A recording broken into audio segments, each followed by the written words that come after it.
gets one after another with these chapters increasing the intensity one by one. The countdown to dawn continues, but for how long can the pillars last? OpenEye has been on a roll with welcome backstory, relatable motivation, and a presentation of a badass. With the Red Blade unleashed, the action is about to heat up even more for a climactic end. Imagine the hype to watch OpenEye to pull through, now wielding the Red Blade thanks to Tokito's parting data. Imagine being prepared for him to go sword blazing on Muzan. Once the chapter begins, the table has turned immediately against OpenEye. I almost thought I skipped a page or two. This is how it began, a nightmare. The reason for alarming intro is simply because OpenEye messed up. He was so intense to activate Red Blade to kill Muzan, he lost his focus on balancing. The key to unlock it is to place pressure or transfer body heat to the sword. It makes sense considering the sword being special. It also makes sense on why OpenEye became weak. Much like transferring blood, which is a fine symbolic of redness, a person can become woozy, loss of stamina, or conscience. I like how it was explained, but I didn't want someone to be in danger. OpenEye is set to fall next due to the paneling and narration.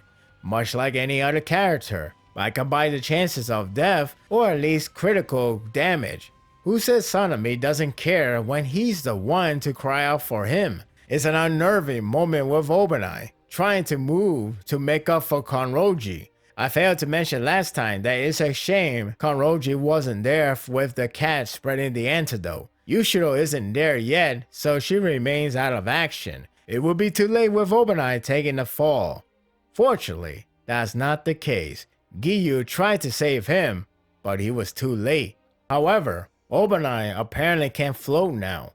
Muzan goes for the kill again, because he's that persistent, but instead, he gets his right arm cut down. OpenEye also dodged the attack in the midair in a redefining gravity manner. Looks like the series is ready to become Dragon Ball and sacrifice for flashy action. But seriously, someone threw him up in the air in time as well as assist his dodge. It leads to the question, who cut down Muzan's arm? The hint lies on the cut. The paneling deceivably suggests Sanemi and or Himashima help OpenEye. However, Muzan quickly noticed that it wasn't the case. He confirmed the Red Blade is only designed for a stronger attack, not manipulating style like it can extend. Good to know. Out of nowhere, his left arm gets sliced off.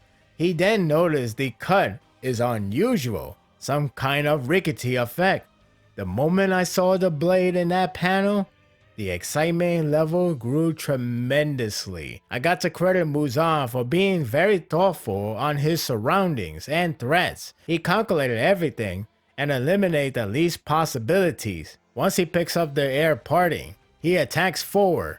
And surprise, surprise, it's the three future pillars, Zenitsu, Kanao, and Inosuke. I should have known since the flesh cut has those patterns that Inosuke's sword would leave. That's a nice hint. Graphic, but nice. I laugh at Zenitsu for feeling pissed at Muzan ruining the plan. I also laugh at Himashima's comment as if he had no expectation for them coming out alive. How kind of him. In all seriousness, this reunion is pretty amusing in a heated moment, especially Inosuke. I like how he is so high and mighty about his survival with the help of those special papers, only for him to drop dozens of them casually. His character always gets me laughing. Muzan wasn't having it, so he cut off Inosuke's influential speech. This is how you make him more hated. OpenEye didn't like that, so he returns to action with a serpent breathing form technique. His attacks are visually great. Bonus, the Red Blade does in fact work on Muzan, now regenerating at a slower rate. Kanawa and Zenitsu go all in, which is pretty wild considering the massive risk, let alone they're still kids. Funny that Zenitsu knew it is damn suicidal, but huge credit for him to go for it. It is astounding that they're fast enough to keep up. It is set up for Obanai to cut Muzan again. The teamwork is really good. It cannot be only Obanai to do all the hard work. Enter Himashima, now trying to turn his weapons red. Instead of pressuring his weapons, he slams them together incredibly hard. You can tell with the clash sounding incredibly loud. Both have so much force, they turn red. That's pretty damn badass, but it works in terms of heat and strength transfer. He swings the ball and strikes at Muzan, confirming the effectiveness. Sanemi is one character I didn't expect to grow to like so much in an arc. Need I remind you that he wasn't like after his ruthless action? Now, he's great. To make him even greater, he approached Ginyu and clashed his sword for betrayal. Realistically, he did it to gather heat. Ultimately, turn both of theirs red. That's pretty smart thinking. Not only it saved time, but saved their strength. Anime fans won't believe the likability from this man. The last panel makes them look badass duo. Teamwork from those two? Sign me up. Overall, this was a pretty good chapter. The explanation behind Red Blade was reasonable. The return of the future pillars was handled nicely. It had me excited to see them back. The action was engaging.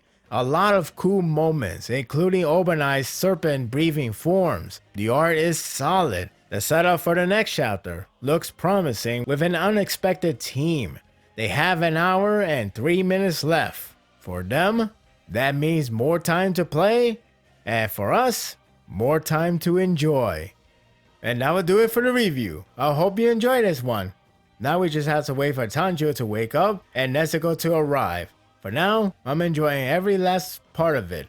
Next chapter will have a color page, so that will boost up the excitement.